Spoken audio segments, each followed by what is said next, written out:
All right, so big changes are happening at WWE. So our question of the day, or the question of the video, put this in the comment section below, is do you like the direction that WWE is heading in? So this is a report from Wrestling Inc. It says two longtime WWE employees reportedly gone from the company. The exodus of talent, both in front of and behind the cameras at WWE, continues in the wake of the UFC merger that created TKO Group Holdings.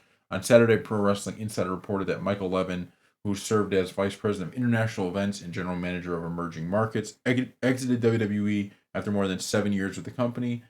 PWI claims Levin's position was phased out as part of the ongoing TKO group assimilation of WWE and UFC. Fightful Select later confirmed Levin's departure, while also reporting that Steve Rubin, a WWE employee for 26 years, is also gone.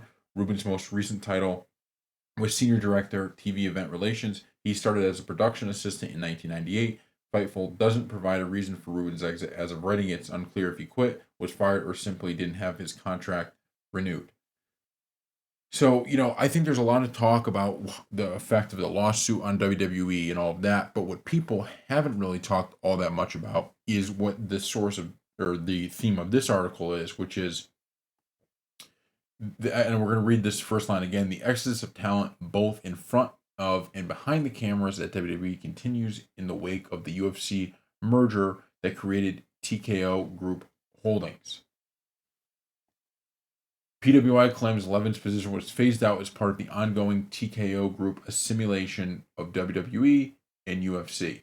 So the lawsuit, has its own issues with, certain people in the company, whoever's involved with it, right? That would be something. And my guess is anybody, my guess is anybody who even has any tie to that in some way probably is going to find themselves on the outside looking in, depending on how much they're involved. But there's a lot of these firings that are completely separate from that, right? And I think it's important because every time you hear about someone being let go who was in the company a long time, there's this rumor mill that starts that maybe they had something to do with the lawsuit. But I think it's more about this.